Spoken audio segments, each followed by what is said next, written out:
For in the gospel, God's righteousness is being revealed from faith to faith. As it is written, the righteous will live by faith. Romans chapter 1 verse 17, ISV. Blessed day everyone and welcome to our live stream. Again, this is your brother in Christ, Jose Roniboy Perez Cariaga.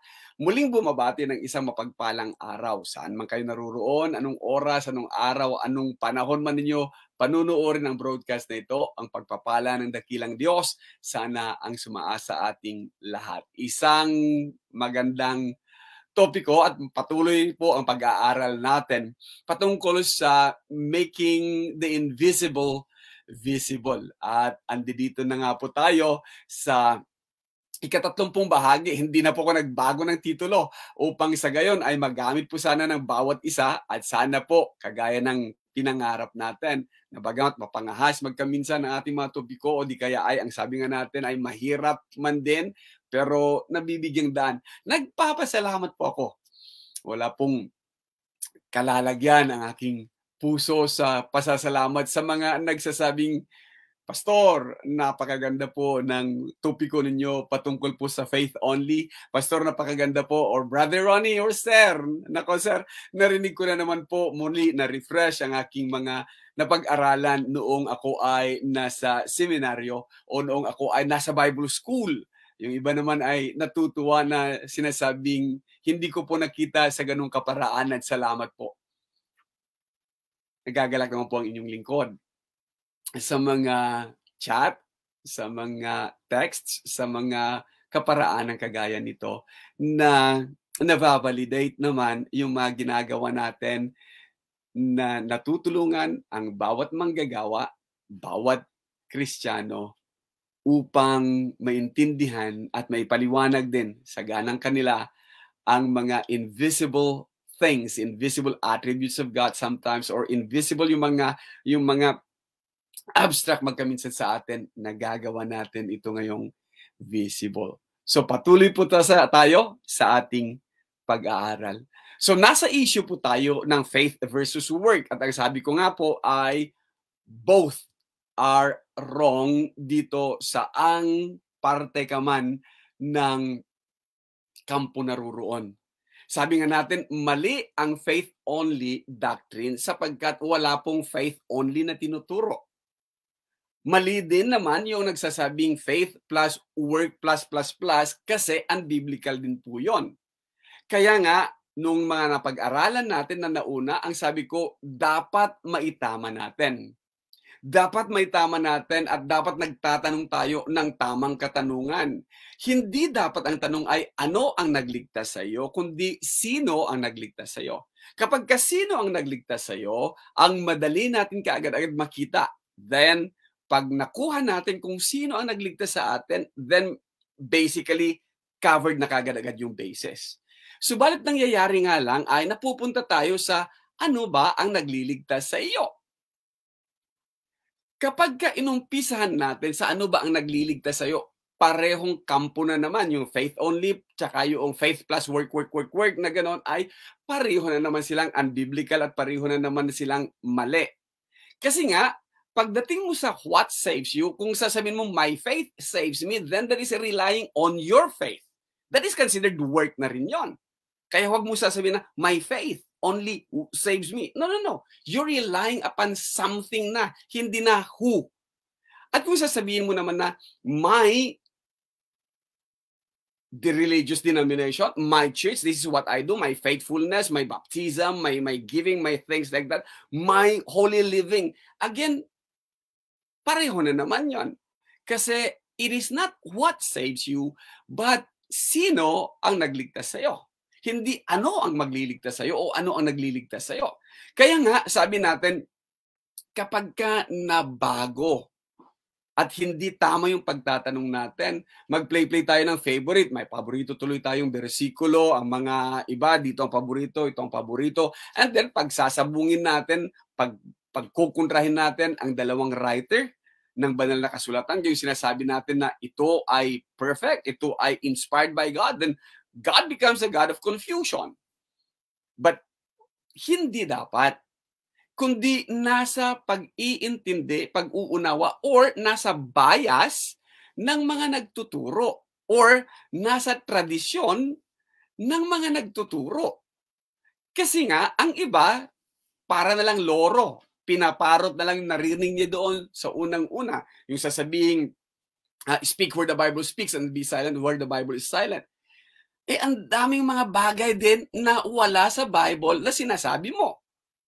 Or sasabihin na dito lang talaga. Dito, ang iba, gagamitin pa yung Latin, ano? Pero again, hindi rin tama na batayan, na basyan.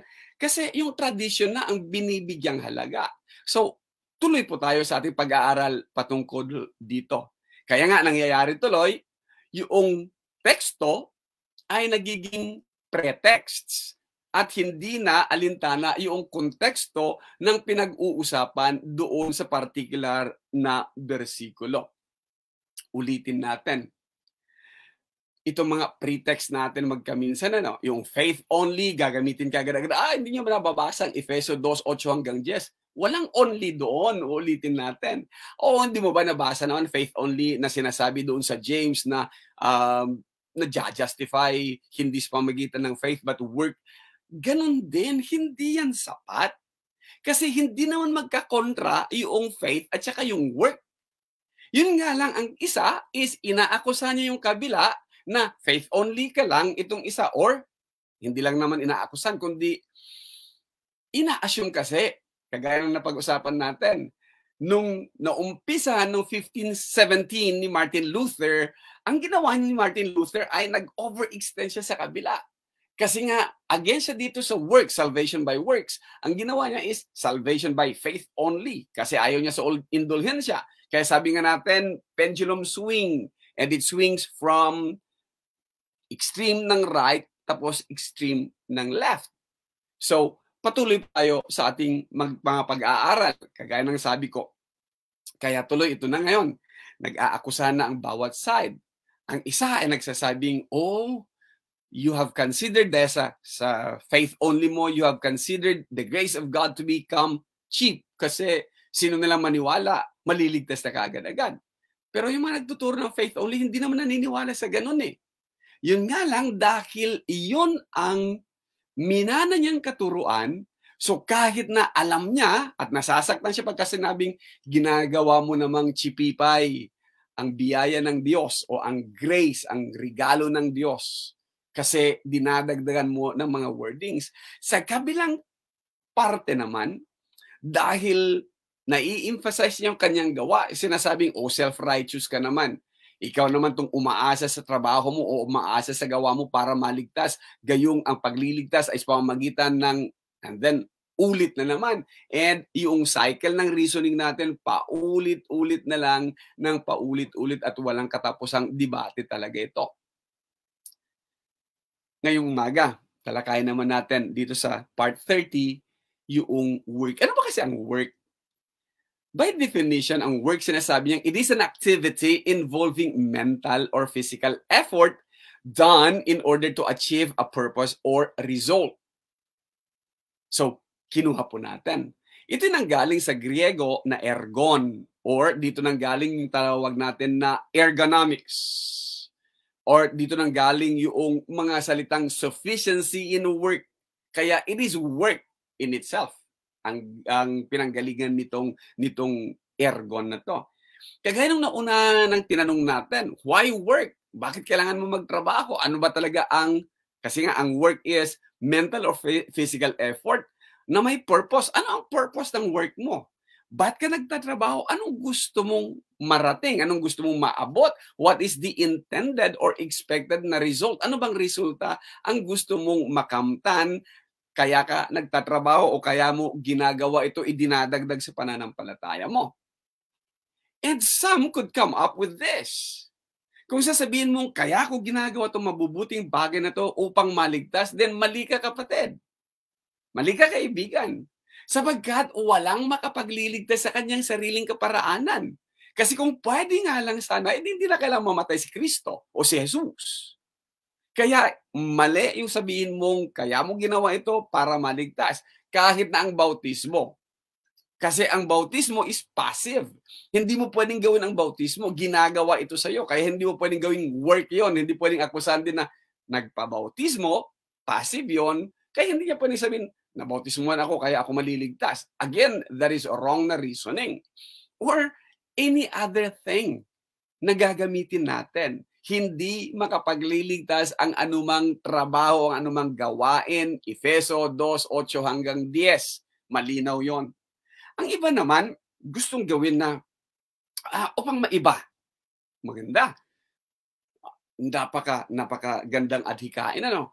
Upang makita yung pagiging set apart. Pagkahiwalay natin, or yung pinanggalingan ng salitang holy, yung nahihiwalay ka, hindi ka kagaya ng karaniwan. Kaya may distinction ngayon. Magandang idea, ano? Ano ang purpose? Upang hiwalay, makita nila yung pagiging banal ko, upang makita nila yung kaibahan ko, upang makita nila yung pagiging Kristiyano ko, yung let the beauty of Jesus be seen in me. Ganda. So, meron bang mali doon?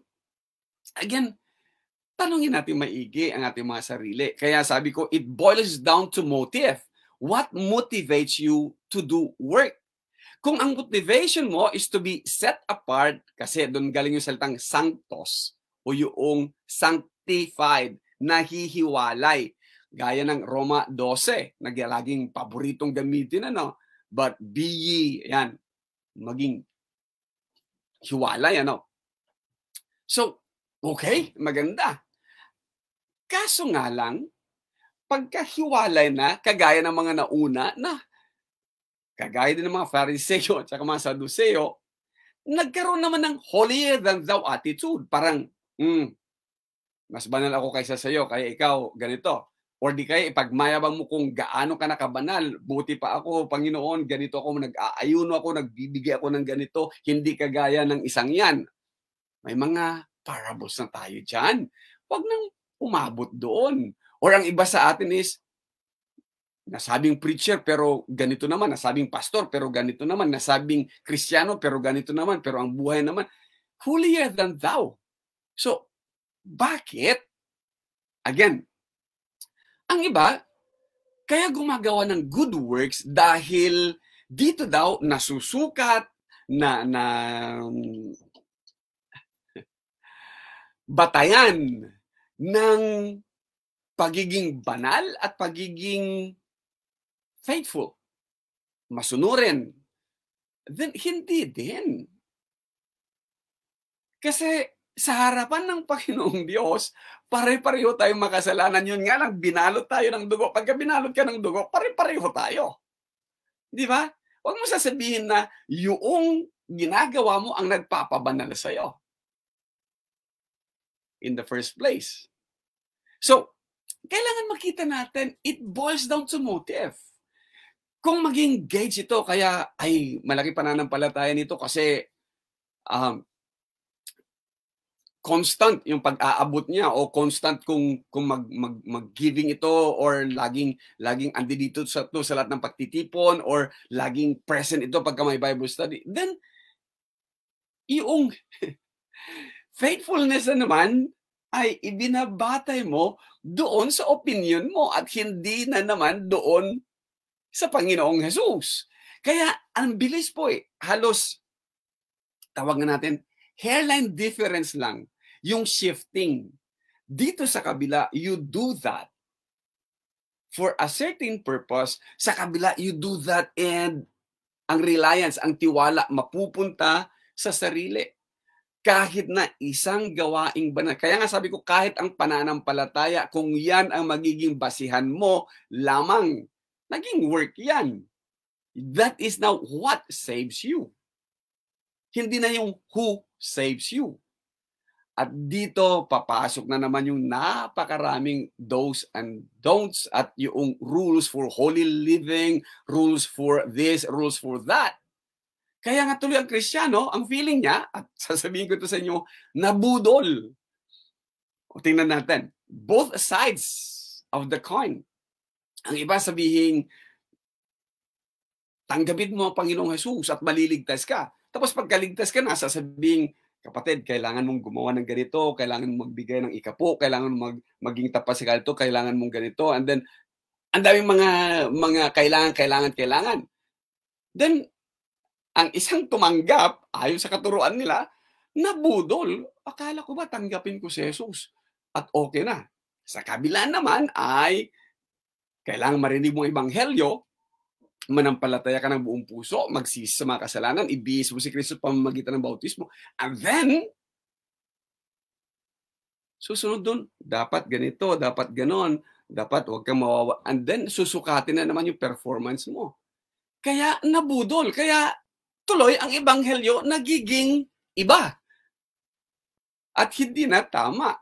Kaya tuloy ang pagiging Kristiyano, nagiging mahirap, nagiging complicated. Dati-rati, napakasimple, it's complicated tuloy ang kinalabasan. Tuloy tayo. Ipapaalala ko sana sa lahat-lahat na nakikinig at sa lahat-lahat ng mga mangangaral, sa lahat ng pastor, ministro, preacher, evangelist, or whoever you are. We received and read the same gospel. At ang gospel na yan, maliban sa 1 Corinthians chapter 15, 1-3, na sinasabing ito yung death, burial, resurrection of Jesus, hindi po itong gospel ang pinag-uusapan natin. Sabi ni Apostol Pablo sa Roma, Kabanatang 1:16 at 17, hindi binabasa ng iba yung 17, no? Pero sinabi niya, for I am not ashamed of the gospel.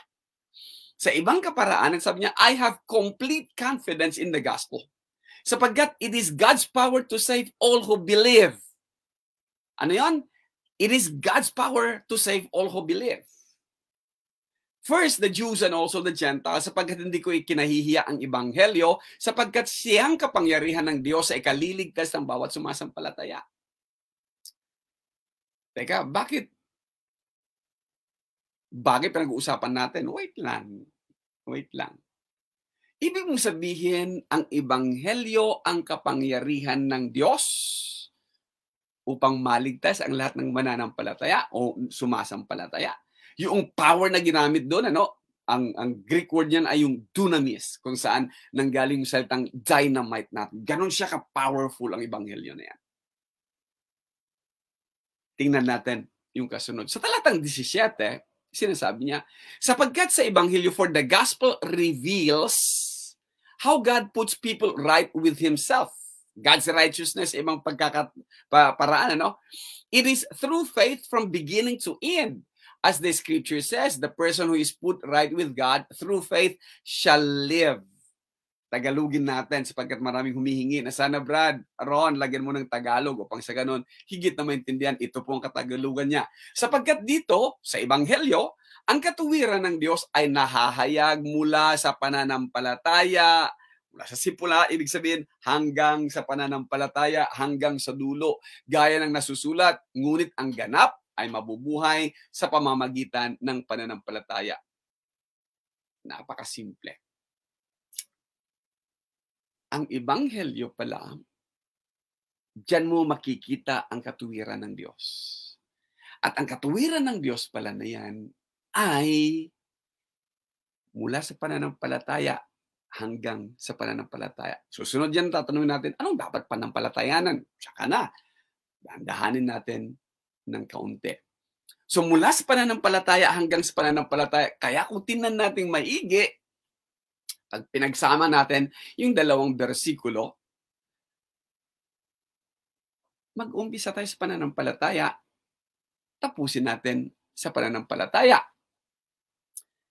Kaya mag-warning na kaagad-agad siya sa verse 17 pa lang, na it is from faith to faith. Hindi sinabing faith only, it is from faith to faith. Mula pananampalataya hanggang pananampalataya. Bakit kaya? Ulitin natin, who saves you and what saves you? Ulitin pa rin natin, napakanipis lamang. Yung una, magtitiwala ka sa nagligtas sa'yo. Doon sa bagay na maaaring magligtas sa'yo o paniniwalaan mong magliligtas sa'yo. Puntahan natin ulit si Apostol Pablo. Galatia gamitin natin.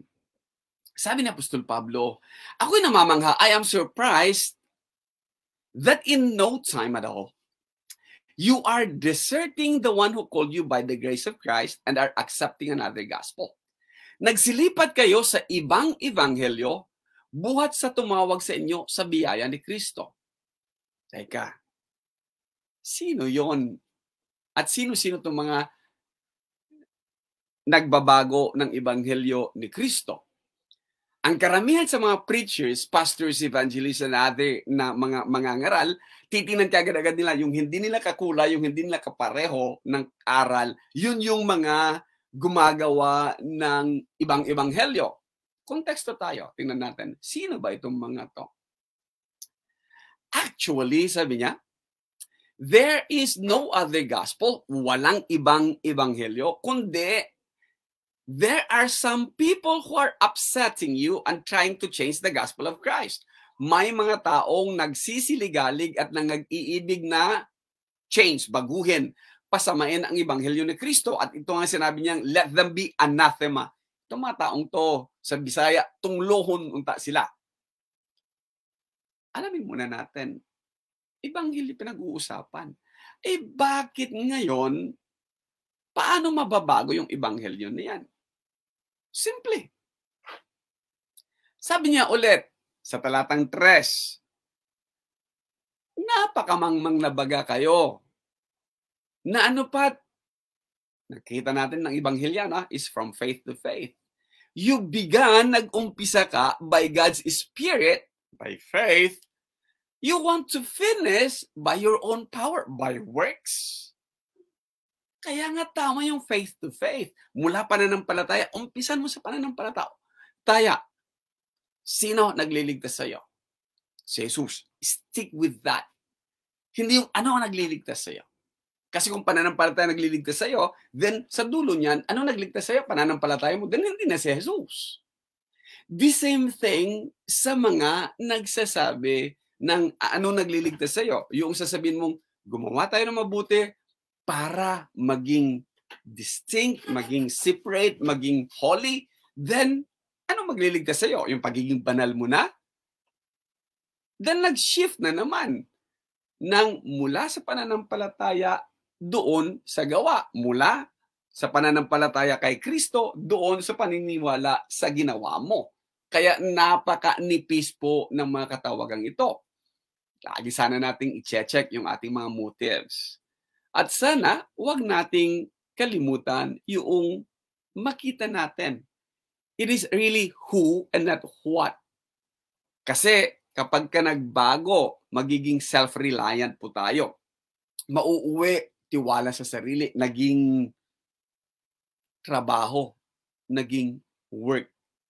Paano nauwi yan? Ganito po, ayon pa rin kay Apostol Pablo.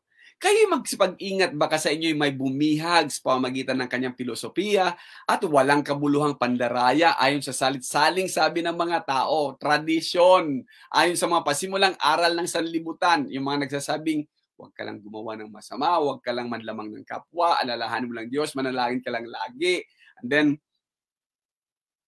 magsimba ka rin. Tingnan niyo maigi yung mga yan, salit-saling sabi yan, na nangyayari na hanggang ngayon. Walang Kristo doon, walang Jesus doon, walang, di ba? It is what saves you ang tinuturo. Or, kagaya ng mga nagsasabing, manampalataya ka lang sa Panginoon at hindi sa iyong sariling gawa.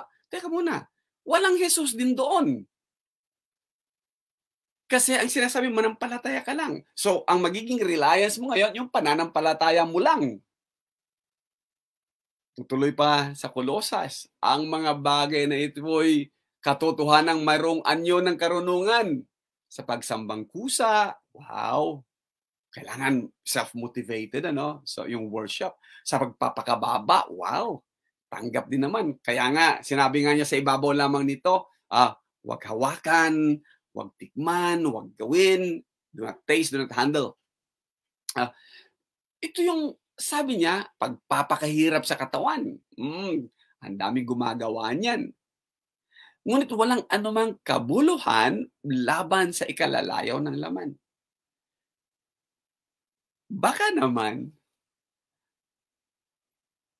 hindi lang baka naman, alam ko marami. maging sa mga kapatiran ko, marami ang nagtitiwala sa kanilang mga ginagawa upang maligtas. Hindi dahil sa ginawa ni Jesus, sa pananampalatayang sapat na si Jesus. Huwag naman sanang mangyari. Kaya what then? Isang katanungan na dapat nating maintindihan. What must we do that we may work the works of God? Ano ang kinakailangan naming gawin upang aming magawa ang mga gawa ng Diyos? Ba't mo kasi kailangan gawin? Para maligtas? Sige, pagbigyan natin yung argumento mong para maligtas. Kasi ang gusto mong mangyari ay gusto mong gawin yung gawa ng Diyos.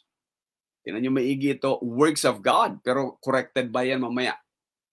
Jesus answered them saying, this is the work of God. Singular ha? Doon sa tanong, that we may work the works of God. Plural ginamit nila. Dito, sagot ni Jesus, ito, yung gawa ng Diyos. This is the work of God. Ano yun? That you believe in Him whom He has sent.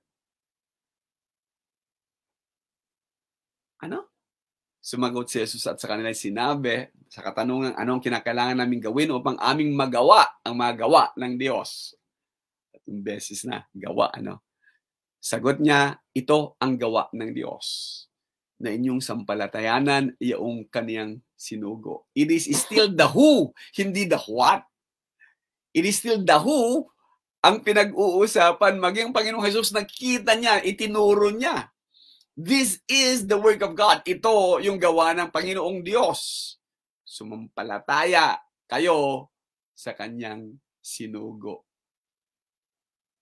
So, what must we do? What must we work to do the work of God? Simply, believe in Him whom He has sent. Believe in Jesus. Walang only yun. That is the work of God. Kaya hindi pwedeng faith only yun kasi yung believing na yan is in itself.